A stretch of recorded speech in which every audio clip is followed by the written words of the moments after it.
And again, let's try and think of some muscles at each joint that we should screen.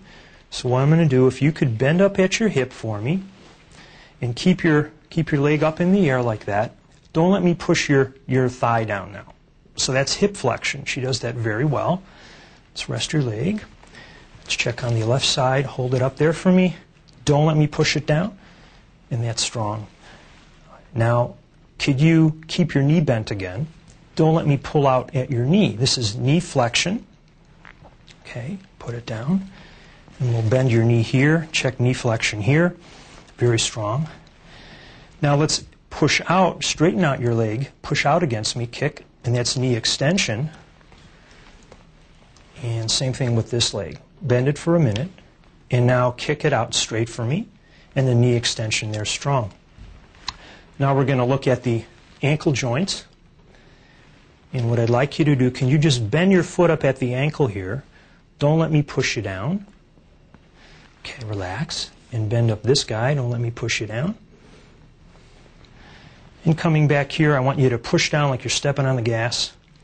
Very strong. And same thing here. Very good. Okay. In the motor examination, muscle strength or power is graded on a scale of 0 to 5. 0 is the worst, meaning no visible muscle contraction or movement at all. Next is 1, where if, for example, we're testing strength in the right deltoid muscle, and I ask the patient to abduct at the shoulder, as I'm looking with a grade 1, I might see a little twitch or flicker in the deltoid muscle, but I really don't see any gross movement of the limb. That would be only a grade 1 at best. A grade 2 would be if the patient can move the muscle with the effective gravity eliminated. In other words, they're weak, they could move the limb without having to lift the limb up against gravity. So when lying supine in this horizontal plane, a best response of grade 2 would be for the deltoid if the patient can just abduct at the shoulder in the plane of the exam table and not against gravity. That would be a grade 2 with the effective gravity eliminated.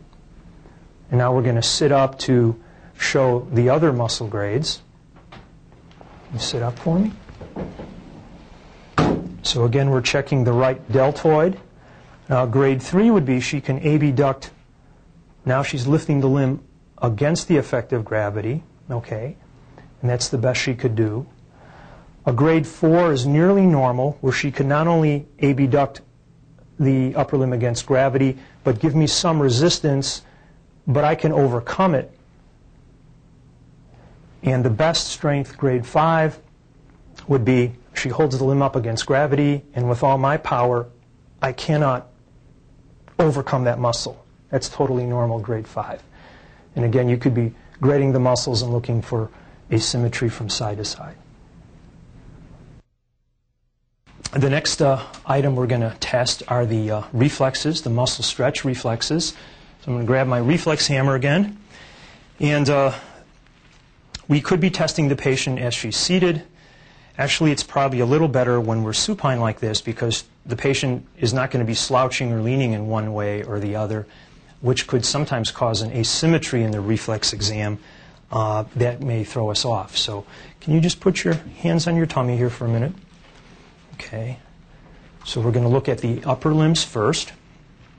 So for the biceps reflex, just try and go limp and loose. I'm going to be tapping on your reflexes gently with my hammer. I'm going to put my thumb on her biceps tendon. You could also use your index finger if you'd prefer. And I'm tapping on my thumb to see if I can elicit arm flexion here.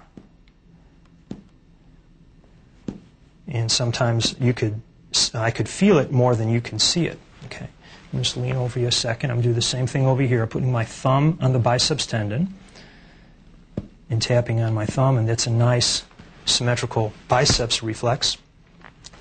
The other one I could check is the triceps reflex. So if I could just gently hold your arm here, and I'm going to tap just above the olecranon, and I'm going to look for extension at the elbow, just like that. rest that down. Drape this one over your chest, and I'm going to tap over here again. And that's nice extension at the elbow. The other reflex is the brachioradialis reflex, so I'll be tapping near the distal head of the radius bone to see again if there is flexion at the elbow. And there it is. And there it is over there. Now we're going to move on to the lower limbs to check the muscle stretch reflexes here. We're going to look at the knee jerk or patellar reflex. So I'm just going to gently support underneath your knee and tap just below your knee. And I'm going to look for a kick or a knee extension. Here we go. And that's a very good one. Gently behind here too. And it's nice and symmetrical. That brings us to the ankle reflex. So in the supine position, I'm going to gently rotate at the hip and get into this position. And I'm holding the foot here near the toes by the ball of the foot just to put a little tension on the Achilles tendon in this position. I'm dorsiflexing a little bit. I'm going to tap right by your ankle. And there's a beautiful ankle reflex. And then I'll get on the other side and do the same thing. I'm going to rotate at the hip, pull up behind the knee, and I'm putting a little passive dorsiflexion here on the foot. And there's a nice ankle reflex there. Now, while we're at the feet right now, this is the perfect time to check for a Babinski or a abnormal plantar response. And what one can do is take a blunt object, and often it's a key. What I'm going to do now is I'm going to just tickle or scrape the bottom of your foot, okay? Just bear with me. And I am going to start near the heel, and I'm going to gently scrape with my key along the lateral sole across to the ball of the foot. And the Babinski would be a slow upward movement, a dorsiflexion of the great toe, and maybe a fanning of the little toes. With ticklish people or a normal response, there may be an abrupt, quick withdrawal, or it could be a curling up of the toes. I'm going to do this here. Here we go.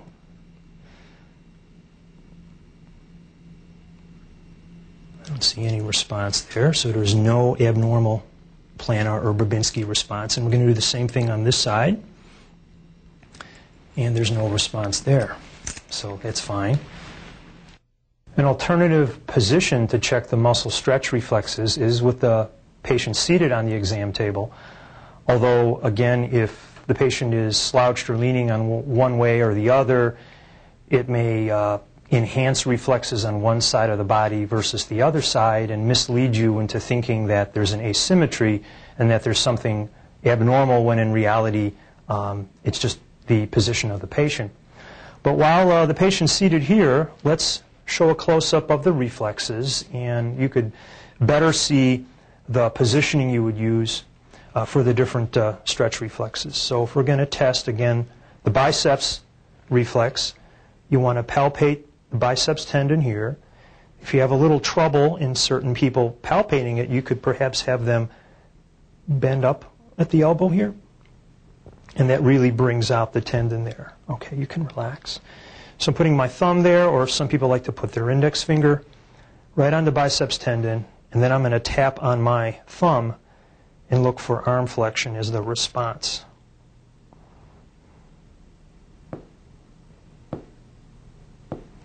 And then likewise, you want to go to the other side and kind of position the arms similarly. Put my thumb on the biceps tendon.